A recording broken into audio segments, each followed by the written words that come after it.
shut down. And but hopefully that's welcome to the November 20th edition of Living Courageously Exposed with your host Jennifer Saunders. And wait, Jennifer Saunders spelled JJ and Leah spelled Ligia. And you know what's super cool about today is what, Leah? That we were going to do this interview in Idaho and Canada, and now we're just doing it in Canada. So. Somehow I have been teleported. I wish I had been teleported. Right. I decided to come to Canada a little bit early, and so I'm excited to actually sit side by side to my co-host and have this really cool conversation with our guest, Noel. Is it Inniss? Inniss. Did I pronounce that correctly? So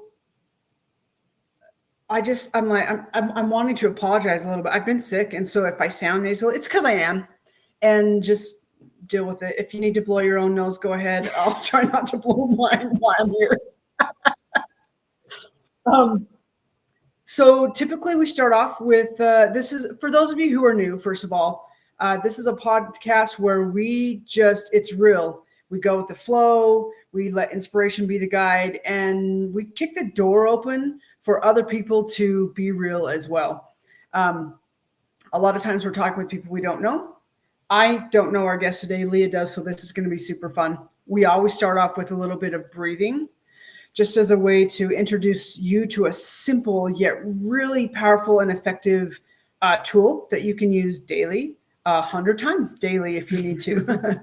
And today, honestly, because I didn't think about it, we'll just do taking some deep breaths. I encourage you to just, this is beautiful in moments for myself when I'm feeling like some anxiousness come up, or maybe some frustration or some anger, or I'm having to make a decision that I'm not ready to make, or I'm in a conversation that it's like,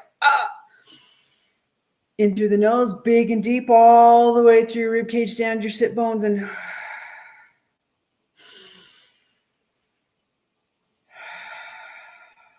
as you do that, just maybe put your hand on your belly and on your heart and feel yourself expand.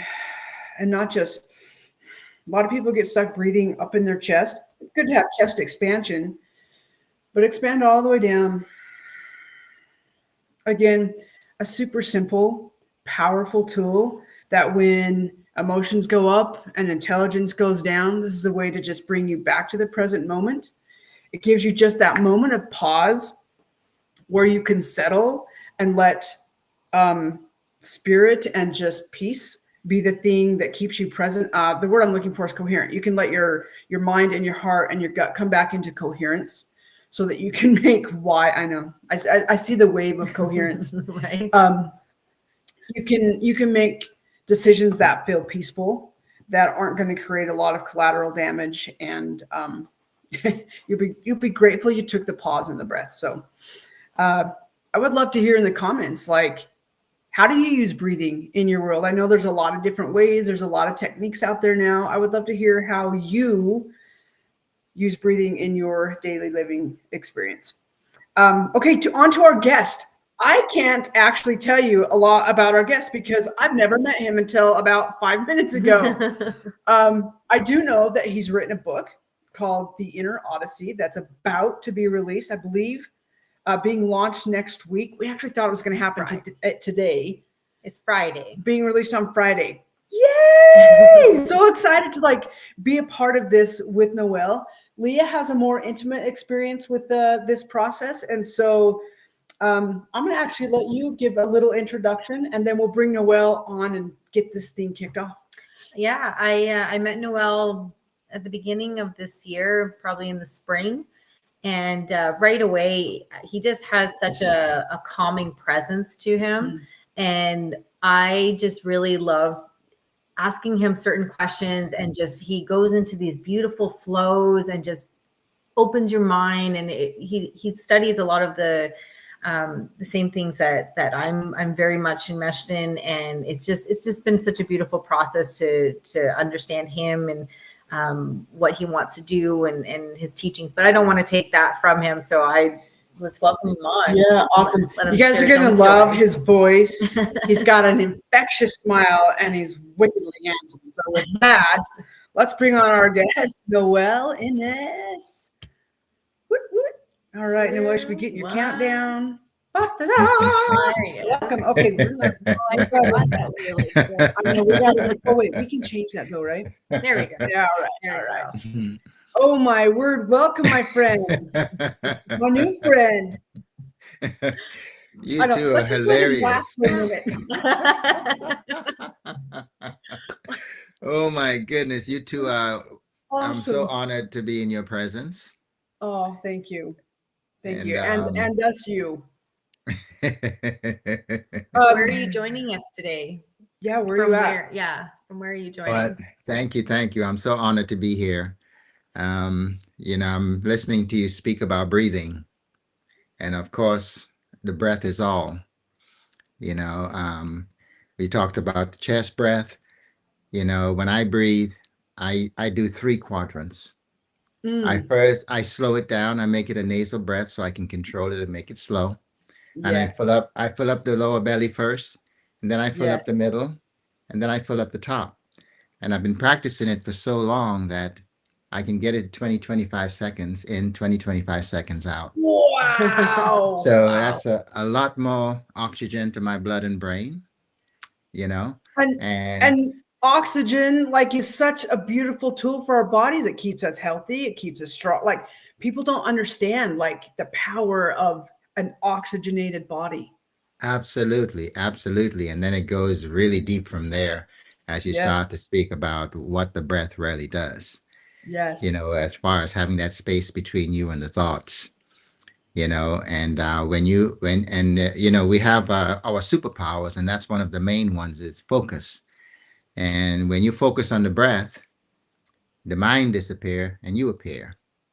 I love it. Yes. I love it. When you focus on the mind, you disappear and the world appears.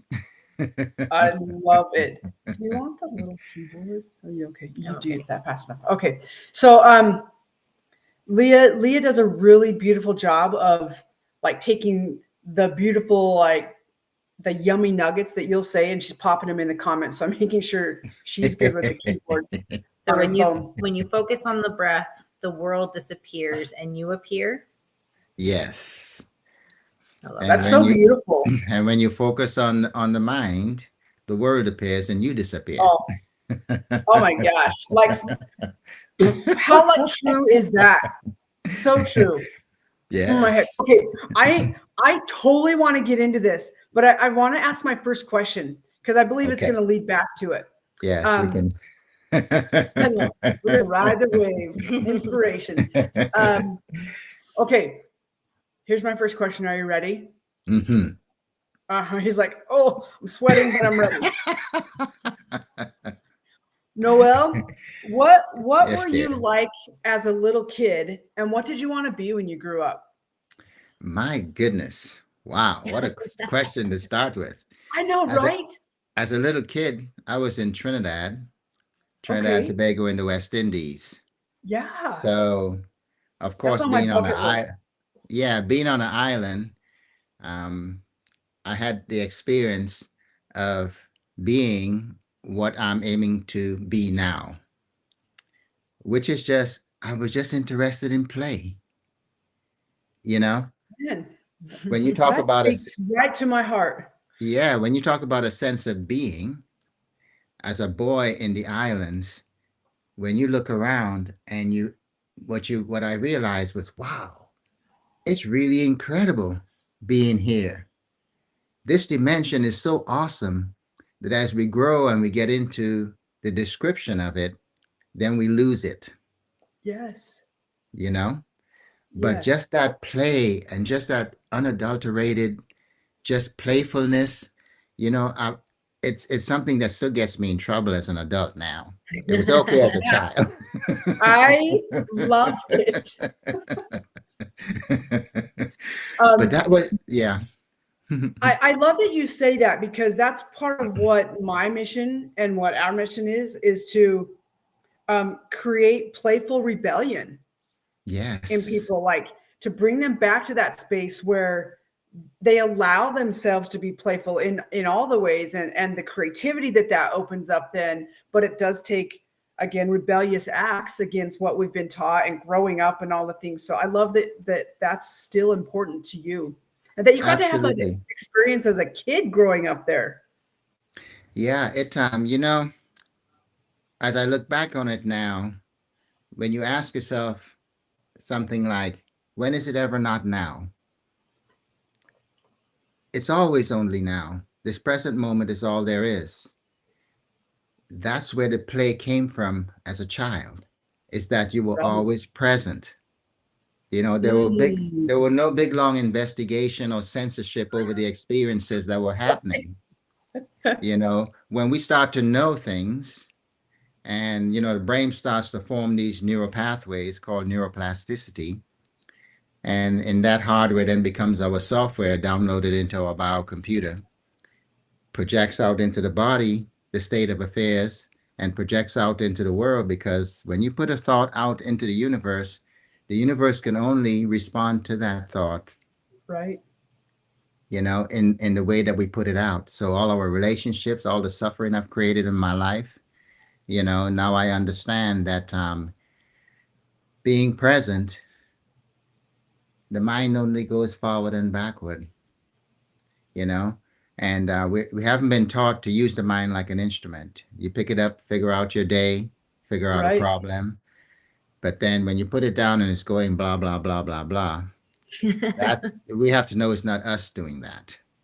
Yeah, and I think that's a super tricky part to recognize. Like I often say to myself, uh, "You're not in control. I haven't given you anything that's your responsibility to calculate. Like, sit back. Here's a cookie. When it's your turn, I'll let you know." But it's taken a lot of practice, and still, even this morning, I was asking myself silently questions, and I'm hearing an answer. I'm like, I'm asking my heart, not you. I'm Yes, asking my yes, heart, not you. this is true. And the heart has the answers, because the intellect is of no great service to us unless it flows through our heart. And then Yes. on heart concepts come, compassion, love, forgiveness. Um, we don't know, we haven't done the self inquiry to answer that question: who am I? And Right. what happened to us? And as Jesus, when he gathered the disciples and he said, I will lead you to the kingdom of heaven, he never spoke about the gates up in the sky. He said the kingdom of heaven lies within. And Right. as I start to ponder that and say, well, what did he mean? Where is within? Well, when I look at everything in existence, it's just energy vibrating at different frequencies to make different densities of matter. With Right. iron being real hard, more subtle wood, more subtle blood, all the way down to thoughts very subtle. Then I say, can I perceive my thoughts? Yeah. Something even more subtle perceiving that. Get stuck, I can't go anymore. I realize that's me, the observer of the thoughts. Yes. The only thing that's infinite, unchanging, and consistent. The thought and the mind starts the outside world, the world of duality, comes in twos, but it comes and goes. The only thing that's always there is me, that come into the body and leave it, what we call spirit or soul. And the way to access me, as you already said, we have to sit our butt down and follow our breath. Yes. Yes. So as you're talking about that, I remember quite a few years back, as I was really like getting into this concept of who am I? Mm-hmm. Who's moving all of these parts and pieces of this fleshy, bony part of me? Mm-hmm. And I, I I thought of this thing. I call it the mascot experience, and it's like you go to football games or basketball games, and every team or high school or university has a mascot, and there's Mm-hmm. a body inside of that mascot, doing all the things. And I thought, I wonder if I could have a mascot experience inside of this mascot that we wear. And so I started like being more conscious. I started breathing, and I started to see how far I could go in. And I had the coolest experience. And I do it every now and again, just as a practice when I feel like I'm not being super present with myself and my surroundings. And I remember the first time it happened, I'm like, I wonder if I can actually feel and see from the thing that's inside of me. And it was as if I had put on a mascot costume, because I could see from behind my eyes. I could see the outline of my eyes. And it was the coolest experience. And I was like, oh my gosh, like there really is something deeper in me that we can access if we're willing to do it. Yes. And, sometimes it takes suffering, disease, it takes some trauma for us to sometimes seek deeper. I had trouble understanding why people weren't like me. Why wasn't everybody loving? Why wasn't everybody feeling empathy?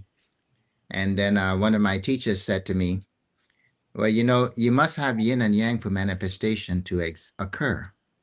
You must have opposites. You must have duality in the world of duality. Right. We have to always do the self-inquiry and find the thing that does not change, which is us, outside of the world of duality. Yeah, it's such a simple and yet complicated concept. Like It can be. I like to use, no matter what we do, having awareness, understanding the breath, understanding that there is a mind, there is a body, and then there is us. Using sports as an analogy, when I say something like hitting a tennis ball, the ball is coming at you. That's life coming at you. You don't know what it's going to do. So there can be no preconceived ideas of what it's going to do, because then you're not present in the present moment. When you're present in the present moment, you allow your instinct and intuition. You allow yourself to be the best you can be. So you only know what's happening as it's happening, can only think and talk about it after it's happened. So as I'm hitting the ball, I take the racket back, there's a big inhalation. And when I hit, there's a big exhalation. As I focus on the breath, it's the only thing the mind lets me do without interruption for a little while before it sneaks back in, make you forget what you're doing. Right. But as you do that, sometimes you disappear between the thoughts and you enter that place called the zone. You're in the flow. Yeah. And then you can't feel the body anymore. The body, we're a wave, we're not particle. As you attach yourself to concepts, those are particles. If you attach yourself to concepts in the form of overwhelming responsibility, you start to feel the shoulders heavier, maybe even have shoulder problems. You start to attach yourself to fear, the concept of fear. Starts to restrict your psoas muscle, your kidney, your adrenals, your bladder, your knees. There are sites where these places go because the body is a field of intelligence amidst a bigger field of intelligence. And there's a consciousness to every part of the body. The liver has to have the consciousness of the liver to perform the duties of the liver. That's different from the pancreas, but they're all interconnected and they affect each other. So if you have too much worry and anxiety, worry is just excessive thinking, it affects the pancreas and it affects its relationship with the liver and gallbladder that may be having too much frustration and anger. Therefore, your digestion goes off and you can take a pill for it, but it won't fix it. Right. I love that you're bringing this piece in. When I first started learning what you just were speaking of, I was so in awe and how it spoke truth. Like it just was like, boom, I feel that.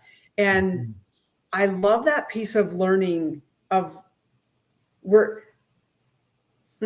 do I say it? Like that starting to get that understanding of like, we're so much more than just a physical being taught in it feels like the medical world and I'm not trying to speak out of line or disregard, science and medicine, but it's in pieces. They've taken us apart and they treat us in Absolutely. pieces instead of as a whole. And I love how you just spoke about that, of how everything has its own intelligence, its own function, and they know Yes. how to work together. And Yes. when we have excessive worry, how it can suppress or make ill that piece of our body, but then it also can affect the other things. And I just Absolutely. really appreciate how you put that. And this is what I love teaching too, is that so one of the things that I've done is personal training. And I don't love training people's body parts. I love training the whole person. And I would say to Yes. people, this issue that you're coming to me with, like, unless we get in and we work on the real thing, your weight's not going to stay off. It might not even come off. Or the This is stress, true. like, I just love that you brought that up, because it's played out in my world. It's in so many ways. Yeah, they say one of the biggest drawbacks and detriment to our health and healing and the cause of suffering is the belief in being separate. Yes. This and Yes. that. As many of the teachers say that we're all one, but so long as we think our world starts at the mind and we are this body, then we'll always see ourselves as separate. And we have to look deeper. We have to understand beliefs, what beliefs are. And we have to understand that doing the self-inquiry, what's in imperial scientific knowing, what's proven. We know that when you look at an object and you put the microscope on it, you see a little deeper into the energy, the atoms and molecules and subatomic energy that makes that vibration vibrate at a certain frequency to make that density of matter. But under the microscope, if you put the microscope on everybody, you see the same energy. And when you put the microscope on everything in existence, you see the same energy. But this energy is pure intelligence, since it makes a human, a goat, a donkey, and a tree. So Right? if it makes life, to me, it's what you call God. And it I is love it. us. It is us. It is love. And us in action is loving. We're not just robots running around playing out the programs that's been downloaded into our computer. We have to open our eyes and understand and ask the question, who am I? And as you ask the question, who am I? Of course, first, the three obvious is who you're not. If most of us believe when you die, you leave the body, so you're not your body. If you exist as a baby in the crib before you learn the first word, the concepts came after, you're not a concept. Then the mind only conceptualizes, you're not your mind. And as you keep asking, who am I? Pretty soon there's no answer, because the mind can't give you one. As you start to realize that the only two concepts that come close to defining who we are, words like experiencing, existing, but the one we all know is I am. That has to be our mantra. Keep saying it.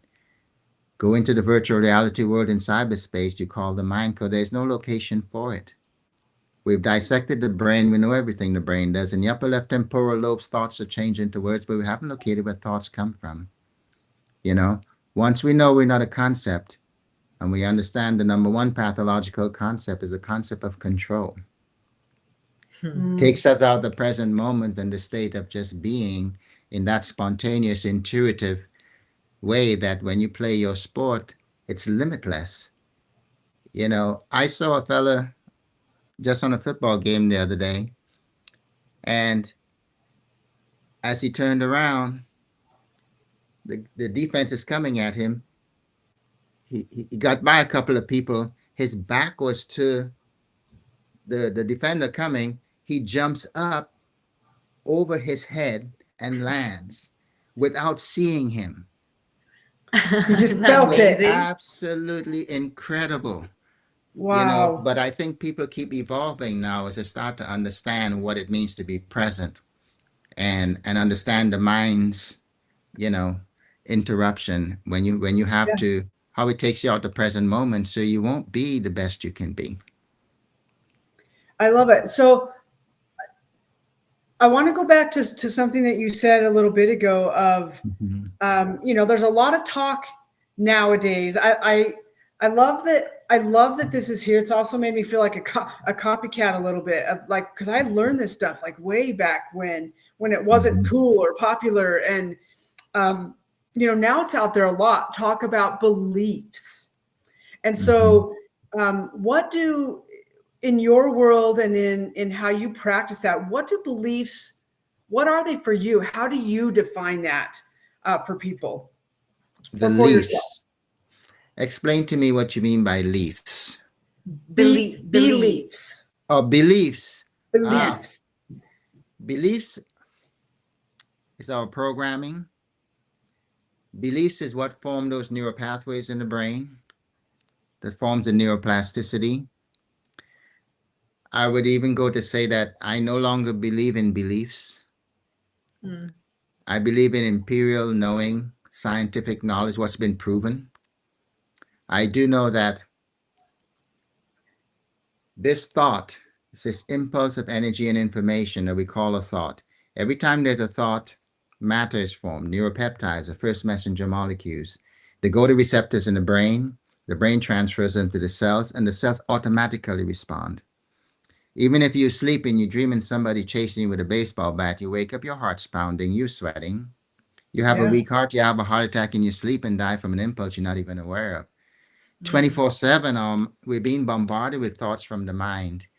And if we don't have and they haven't evolved to the point where they can rationalize, they cannot take a joke. So we have to be aware of what it means to vibrate at a higher frequency. If you have frustration and anger,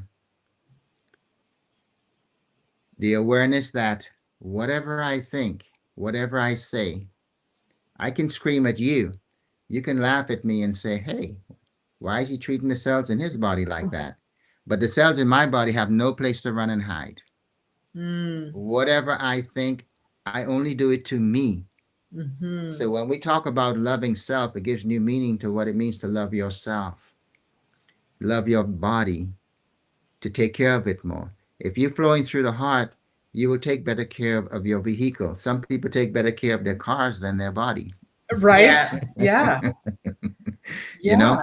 And when you say, the fact that we say my body, my mind, that shows separation from us. It can't be something that we own. It means we're not our body and we're not our mind. Wow. Were you going to say something? I was just going to say, it reminded me of when you talked, when we were working on the book together, how you would talk about moving through the heart, but like, why would you do that to yourself? If I'm angry with you, I just loved how you talked about that when we were working on that section, and just, how we're attacking our own selves. We're trying to like give it away to someone else, but the reality is we're living in that, it's not just ourselves. It's like we're creating a chemical concoction within our system that's going to attack our joints and stuff and create inflammation. Well, is that kind of like, as you were talking about that, and you're just talking about that right now, really what I see is like this greater awareness that like I've had it at certain levels. Now I feel like I'm getting another level of it. Like, when you're dealing with people who are acting stupidly or they're being jackasses, and you're like, you want to feel all that. And then it's like, no, their behavior is not worth my peace. Yeah. It's not worth my calm. I will not allow them to disrupt my internal. But you have to be so conscious to do that, though, because we have these like automatic reactions. When you're talking about beliefs, it's like we didn't just come into this world with beliefs. Those beliefs were put upon us. Yeah, they were programmed. Absolutely. That's right? What they are. It's programming. Yes. It's programming. It's not our own programming, and it's not our natural programming. Absolutely. So, yeah, it's programming, and it's in the mind, and the ego, she uses certain of your programs, especially your traumas, to control you, because the ego does not want you to learn that you're not a concept, because then she has to let go and remind you that you're not a concept and she's a concept. Yeah, right. Oh, so many times we were just talking about this, how like when we're evolving and we're Mhm. learning to vibrate at those higher levels and higher thinking, and not, I don't even know if it's thinking, just being, it's higher Mhm. being. Being. Uh-huh. How the grieving process that goes along with that, because Mhm. in essence, it is a letting go, it is a death of sorts. And so Mhm. how do you talk about that as people are going through these evolving, really Well, learning how to be processes? yeah. One of the first things I like to do to get people to relax is to let them know that, hey, what you're looking for is where you're looking from. You already are that. You were born perfect. Amen. We have a conditioning that when we're born, we're not born perfect. We have to be this and we have to be that in order to exist. No, we were born perfect. All we're doing is being aware of the illusion that we bought into. We believed Right. everything that we experienced and everything that we were told. We think we become our experiences. But as we keep asking the question, doing the self-inquiry, who am I? Who am I? And then we ask, we have sense, we have a left brain and a right brain. The left brain is the male side and it's the analytical side, can be very judgy and I think, and we have the Right. right brain, more female, can be spontaneous and intuitive. And we need a proper blend of both, you know, Yes. where Yes. the left brain keeps the right brain in check and the right brain keeps the left brain from coming home, kicking the dog and not liking anybody. So the proper blend, that's the zone. That's living in the flow. And as we start to understand, it's already within us. We already are that, you know? That piece right there is, we are already that. Yes, we But are. We it's already that that.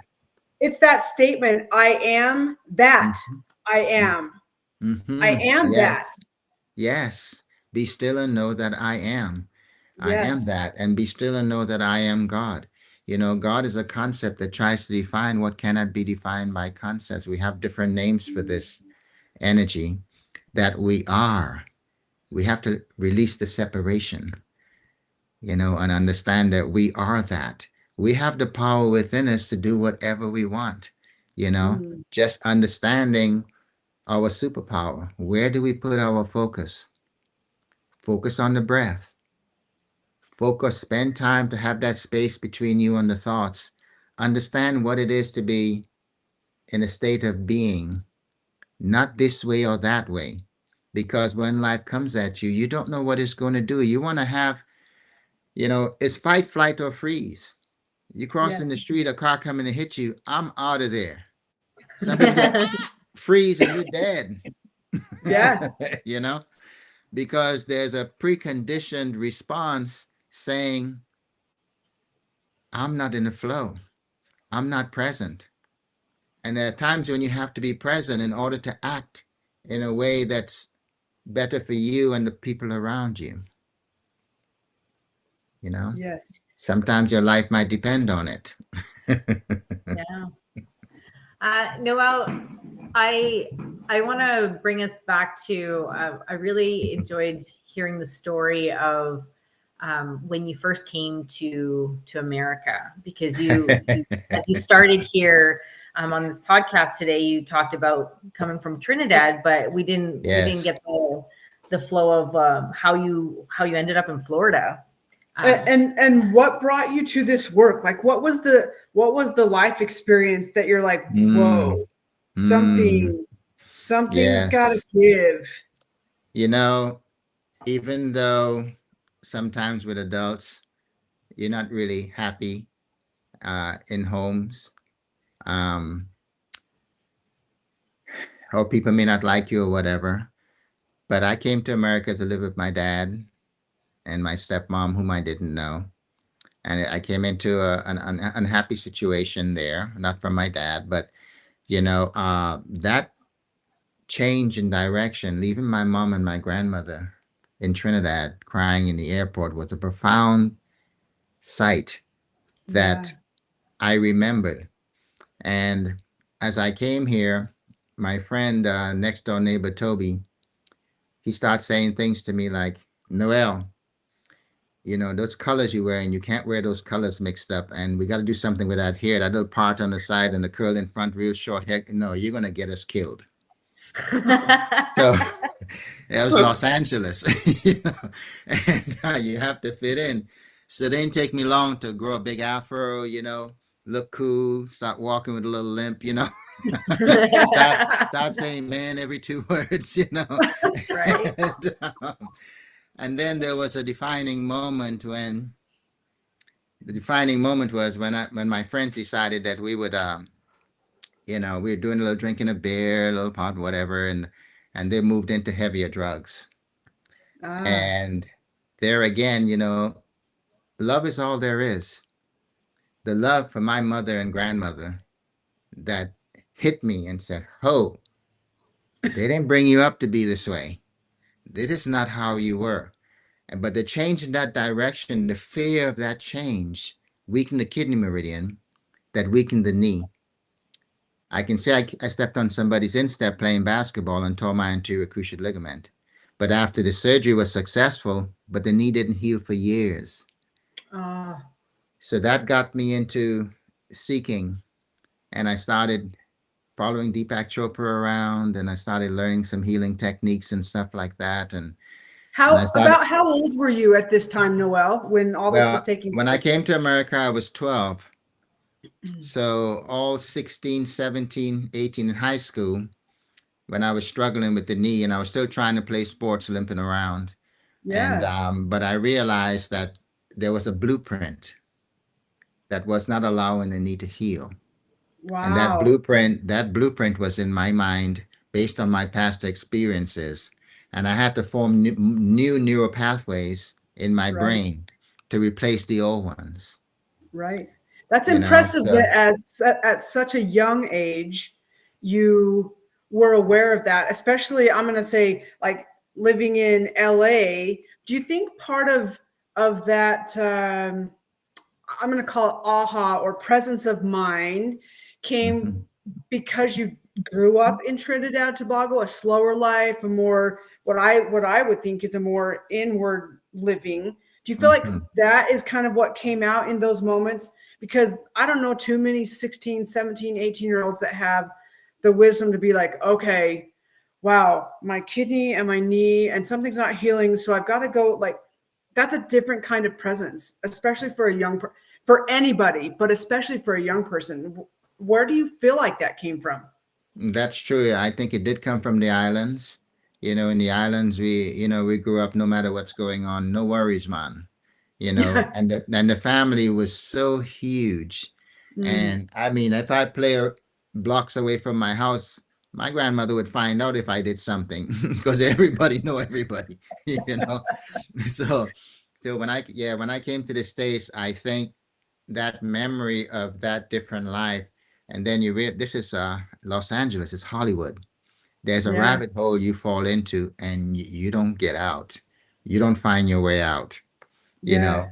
So when I saw my friends going down that way, I spoke with I went back to Los Angeles recently, a few months ago, and I did talk to one of my friends, and to hear his story, because I separated from them back then, and to hear his story of, you know, being homeless and being in the streets and then getting into church and trying to get himself back together, you know, I said, wow, you know, it's just profound. He fell down that rabbit hole. You know, and I realized that there was Hollywood was always there, the material physical world. And the island embedded in me a simpleness, you know. I love that piece. That playful simpleness. And although I knew that, I still manifested a lot of suffering in relationships. And then I started learning more about me and what it means to be an empath and why it was I felt the way I did. And also because of the world of duality, why I was manifesting the opposite energy. Okay, that right there, I think that's the question that just came into my mind is at a young age, you started learning like, okay, there's a different way to do this. There's a different beingness in that we own, that is us. And you're Yes. following around Deepak and others like him. And yet you just said, I had a lot of suffering. I was doing that. Do you feel like for me, I often talk with Leah about this, and I've been talking about it for years, but just we came programmed, like our souls want to learn stuff. And so we create that. What is your belief? I'm trying to formulate the question as I'm just babbling. What is your belief that way of like why we go through these suffering experiences, and does it have to be suffering? Can we have the experience without the suffering? I think in the world of duality, the ones that don't seem to suffer usually are the ones that have everything from small. It's provided for them. Okay. They So don't have to silver work for spoon kind anything. of. Yes. But it's more Are you not saying that that's more like the appearance of not suffering? Because I think they suffer just in different ways. yeah, well, you see, the appearance of what it is to be comfortable materially, Yes. instead of someone that you get up in the morning and they give you the attention and give you that genuine hug and tell you I love you and everything is going to be okay. That no worries, man. You No know, if you worries. never heard that, you might not know it. Right. Yeah. You know, so everything becomes a bother. They're like that actually, whew, that hits a spot. Mm. Just Yeah, you might that not know piece it. of like, no worries, man. Like that hits a spot of like, there's truth. There's truth in it. Yeah, it means everything's going to work out. Yeah. It means that it's okay, you know, because when you look around, who knows that it's okay? Right. You know, we all feel so uncomfortable in the space we occupy in the air because we haven't been taught. You know, we didn't grow up in an ashram staring at a flower doing yoga every day. Right. You know, we weren't taught these things. So we believe in separation, you know, and when you start to tell people, when you start to understand that, for me, even though I went through a few relationships of the opposite energy, and I understand that, yeah, I can say love is all there is and all that, but you still have to be smart and have boundaries. There you. I think that's a beautiful point. So talk a little bit more about boundaries. Like how did you come to that conclusion for yourself? How did you learn to start setting them? How do you There present that to again, other people? yeah, as you were saying, you know, if you've been pampered all your life and sheltered, you may not have the desire to search, you know, through the suffering and not being happy in a home and realizing, wow, you're still looking for that home, you know? And then I was learning all these magic tricks to make people feel better, you know? So because of my own insecurities, I have, when we say I am, now I am, people ask me, how are you? I say I am.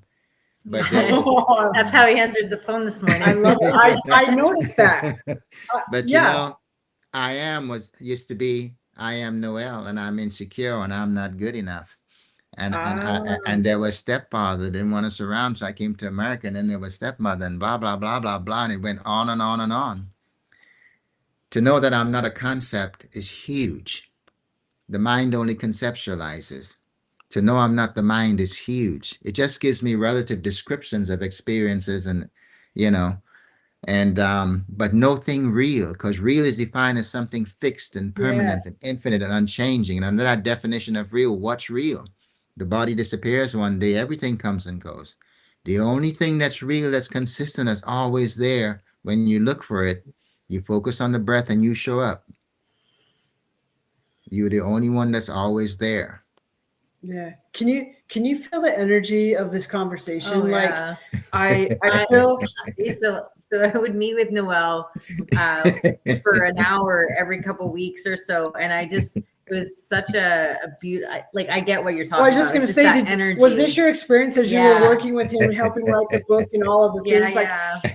I love it. Like, I'm just acknowledging it because it rings true to the things that I have been learning for many, many, many years. And it's touching places that on levels that maybe I haven't, that I'm just coming back to, because I've been through my own recent stages of what, maybe suffering and Yes. learning to let go of some things that I had been hanging on to that not. And so I'm in this place of my own expansion, and this conversation. Oh. This Absolutely. conversation is just a confirmation of where I'm currently at in my own Yes. beingness, in my own I amness, and Yes. my own Bless you. presence, and recognizing my connection with infinite energy and the power, things that I have known but needed to Yes. forget for a time. And I just want to say thank you. Oh, blessings, because I tell you, I went through a divorce, and right after the divorce, Leah showed up. And there are many times we're working and I'm just all emotional and stuff. Yeah, And right. I was, What a time to write a book. the book was my healing. Everything was shut down. Everything was shut down. My time with Leah was me starting to spread my wings and stand on my own 2 feet. Yeah. There's a couple of times Leah even reminded me about my book. Maybe Right. she said, maybe you should read your book. Yeah, I did. Isn't that, I love that piece of all of the learning and the being humanist, though, is we can know these things, but sometimes when we're in our own struggle, we do need it shown back to us, and You someone know, else to say, here's what you know, here's what you've taught me. even though I understand the theory, but the body still had to process life experiences. Yes, that. You Will you know, talk about that a little bit more? Because that's what I love about what I do in the playfulness is, as I'm teaching these concepts, I love getting the body involved, whether we're hiking or we're kayaking or some way to get the body in motion very, and very moving the important. energy through it. So will you talk about that a little bit? Yeah, that focus on as you're saying about the getting your body moving is very, very powerful. I spoke to a marathon runner not too long ago, and we talked about breathing, and he was into Mm, the breathing, and I said, well, when you're running, do you synchronize your breath with your footsteps and stuff? He says, oh yes. And when I get about 5 miles into it, the emotion starts to pour out, and he starts crying. yeah. It's a way when you do that much breathing, you synchronize and the mind gets out the way. Whatever is stored, you'll get in contact with it. Oh For man. me, yeah, for me, when my last relationship was 8 years, I went into retirement, became a Mr. Mom, and Okay. then I gave up my passion, I gave up my work. Um,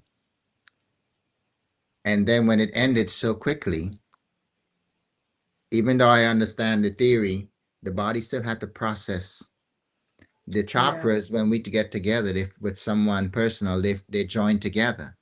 When they get severed, if you saw them energetically, they look all deformed, and they have to form back that cone again. Yeah. That's the grieving process.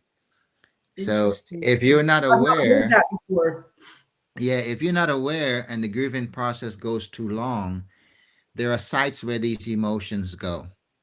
The mind throws out the thoughts, and then the body experience the emotion, and grieving will go to your lungs and your colon, and the fear, just like the fear, goes to your kidneys and stuff. So if you Right. grieve too long, you start to damage and have trouble in those parts.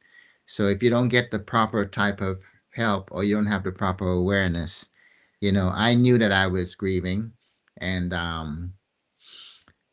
I know I had to work there. I had to allow the body to go through the process. My back started hurting. The hamstrings was feeling all tight. I mean, I was, the stuff was going on. The liver was acting up. They see that this right here, this is another liver detox. 10 lemons in 32 ounces of unfiltered apple juice for 3 days. Then you do your tablespoon of Epsom salts and 4 ounces of water, couple doses, and then a cup of olive oil with a grapefruit squeeze in it on the third evening. Detox your liver and get all the stones out. Dang, You know. maybe is that a recipe you can share with us? We can pop in the Abs- comments. Absolutely, absolutely. We could, Awesome. we need to detox our liver, and so the body was still going through the change, that sudden change, because in a flash, the wife and the 3 kids disappeared, her 3 kids, Hmm. and That's it's like, that's a lot of whoa, where'd work, everybody go? right? Yeah. You know? Yeah. So the book was my healing. And I have to thank Leah for being there for me at that time to guide me through all of that. And then with my techitis, it's like, Techitis. For those You of know, you who may have missed that, that's techitis. techitis, yes. Leah, what the hell is this? Right. It's like, but everything is for a time. And once you have the awareness, that awareness is all, and you understand the mind, and you understand the ego does not want you to recover. The ego wants you to give up on life, get on drugs, get homeless in the street, and then when you die, just go poof and disappear because it wasn't real in the first place. Right. It's been amazing to witness your strength as because I did meet you shortly after. I think you said like 2 weeks or a month after. Just happened. Yeah. Just how our time together, it just, when you started talking about things, you could see yourself blossom. Like you get into the meetings, and it almost felt like a little guarded, maybe a little shy. And then I asked the right question, and you would just like blossom in sharing what and you came alive. And it was beautiful. Just in we had several meetings just to see you strengthen and just hold yourself in a different way, and just the power of what you were sharing. Well, and I loved watching Leah have this process with you, because just I wasn't privy to the conversations you had, but she would talk afterwards, and I'd be like, I have to know this man. Like, this is a man who speaks what my heart knows, and some of the same things, and I think at a different level for sure. And she would talk, and I'm like, I gotta know, like, we gotta work with him. No, Leah, you just are asking me the questions and making me go inside and making me come out with my truth, what I know is a truth. That was the healing. So she's an awesome therapist. Thank you. I think maybe that just comes along with helping with the creative writing process and getting stuff out. That's awesome. Yes. Well, I can't believe we're already at the top of the hour.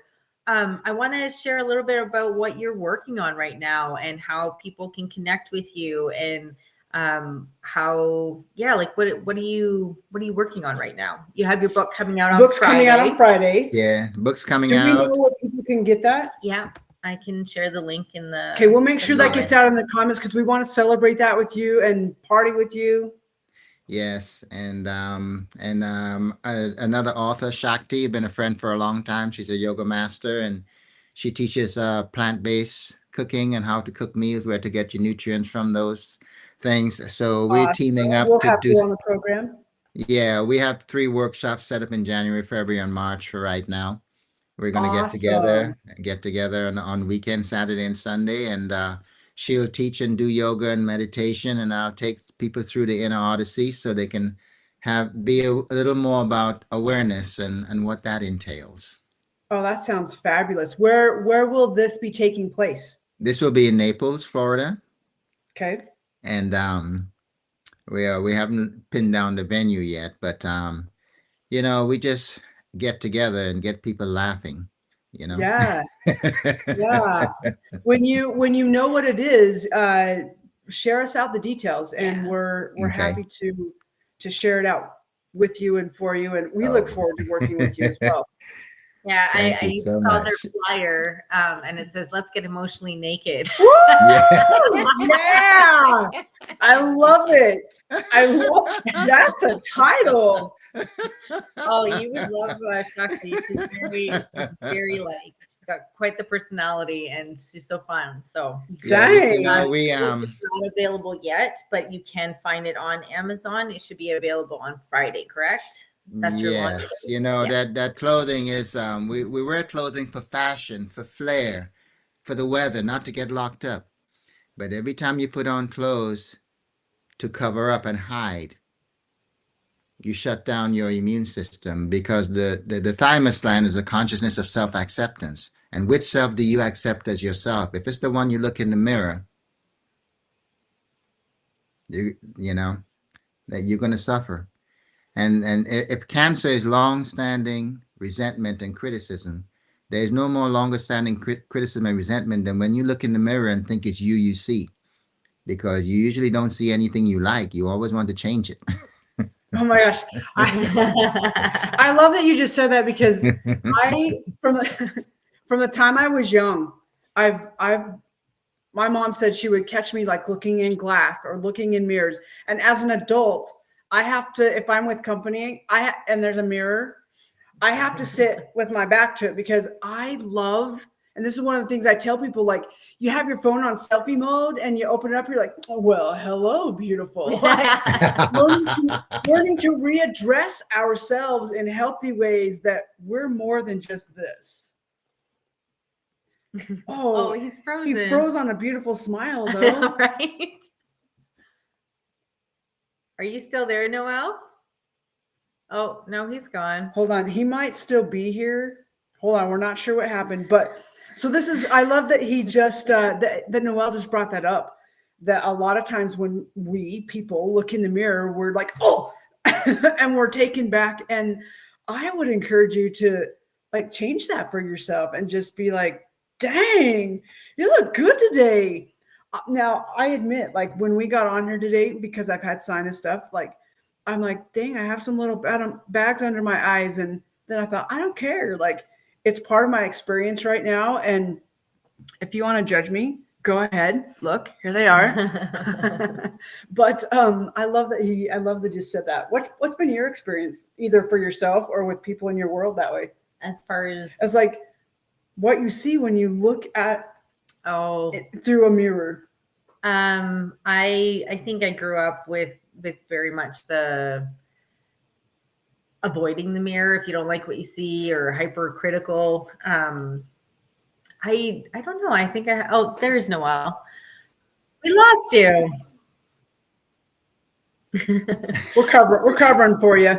I was just going to ask, you were finished up what you were saying about mirrors first, and then I'll ask my question. I think I've just really started looking at that a little differently, to not feel accosted by the critical parts of myself, and more focusing on appreciation. So thank you for that. I actually would like to know what your experience has been like, what you've gleaned through your interactions with Noel, and being part of the book writing process, and asking the right questions to bring stuff, his wisdom and knowledge out. What has been your experience, or some of the most impactful things that you've learned from him? I think I love when Noel would tell stories about who's showing up to the dance. Ooh. And just another layer of being present, and a lot of times the stories would go to tennis analogies. I love that you just said that, being present, not just being present, being present. Yeah, like and just how he talked about our concepts, and how they're it's a programming, and how it just makes it less like I have to believe all my thoughts because they are me. And just helping separate that. And I just loved how he explained those pieces.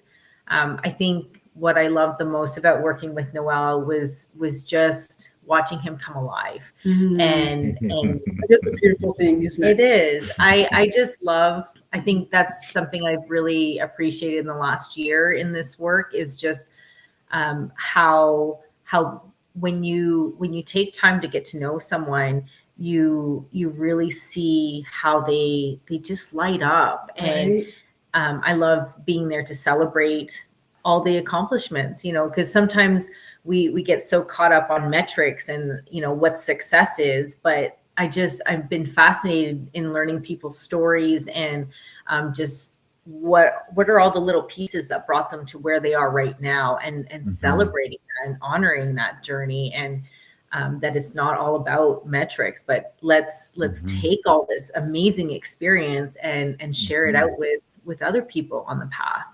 I think that's what I love most too about the work that we do as individuals, but also together as a team, and that Noel does. And it sounds like Shocked and a lot of others who are out there. Let's just be real. But for me, it's that watching, not even just watching, witnessing people come alive and really learning to live alive. We're so disconnected from ourselves and from other people. And I think that's what I love about what you have shared today is witnessing it, one, for myself, but then in other people. And I don't really have words to describe what that is other than natural high. It's like this drug. It's so intoxicating, and you just want more of it, of helping bring the collective and bring people back, one, remembering themselves, but then the community at whole. Yes. And the world is just a mirror reflecting what's inside of us, and to understand that the five senses, taste, smell, sight, hearing, and touch, need to be linked up to your heart. Because when we have experiences as a child, especially trauma, we may not want to hear or see those things anymore, or smell those things, or taste those things. And they'll show up as problems later on in life. So being aware of linking up the five senses to the heart and having everything flow through the heart is very, very important. I love that you just said that. Like my mouth is salivating as you're saying that, because I love food. I love food that begs to be eaten slowly. And as you said that, I'm like, wow, I think maybe that's part of it for me, is it's an experience for me, and it's a beautiful thing when you have good food. And that's made with heart. And I never thought about that. Like, wow, I've actually probably tied that into, that's a beautiful thing. Thank you for sharing. You're welcome. A whole part in the book about living through the heart. So I love that. I can't wait to get my hands on it. Well, you're going to autograph one for us, right? And absolutely. It's made my whole day. Well, we could keep talking all day, but let's end off with what are, I don't know, 3 words or three ideas or something you want to leave our listeners with today. 3 pieces of wisdom. Yes, that. Thank you. 3 pieces of wisdom. You put me on the spot here, but I tell you, just to understand. Come from your heart. Come from your heart. All right. Just to understand the superpowers that we have. Focus is a superpower, and what to focus on. Focus on the breath. Focus on what it means when we say the statement that, when is it ever not now? It's always only the present moment. I love that. When is it never not now? I haven't heard that before. When is it never not now? Yes. And just to understand that the mind only offers interpretations of experiences, nothing real. Right. So we must seek what is real. And love is real because it is who we are.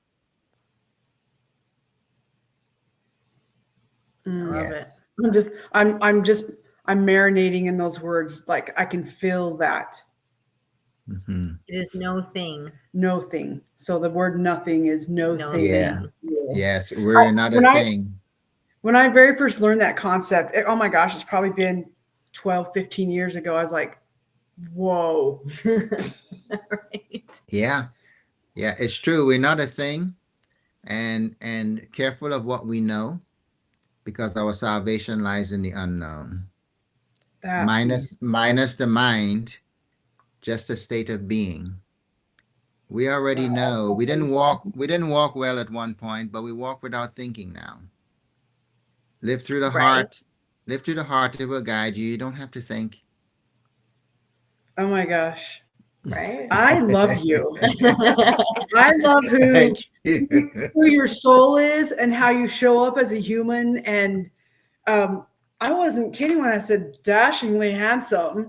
That Oh, thank you. smile just lights you up. And I just thank you for joining us today and Oh, sharing it's an your honor. lived experience and your wisdom with us and with those who will experience this program. And I'm so excited for your book to come out on Friday and to celebrate that. We're going to have a celebration. Yes. We're going to celebrate here. And Thank we'll you. take video so that you can have it. Thank you. Thank you. Thank you. Oh, thank you Just so a much. pleasure and an honor. Yes, Always. it has been a pleasure and honor to be on this path together. And I'm so grateful because I know we've talked about combining forces and, Yes. doing retreats coming up. Yes, yes. And just sharing this work. It's so important. And I Yes. just love it. So thank you so much for being here, Oh, Noel, and for who you Thank are. you. Thank you. Thank you. Blessings. My heart is full. I hope that your heart that's watching this today, that your heart has been touched, that you have felt the energy of this conversation, the truthfulness of these words, and the I amness of you. Thank you. Thank you, Noel. Until next time, remember, be bold, be courageous, be a rebel. We'll see you soon. All right. Thank you for your love. Take care, Noel. Bye now.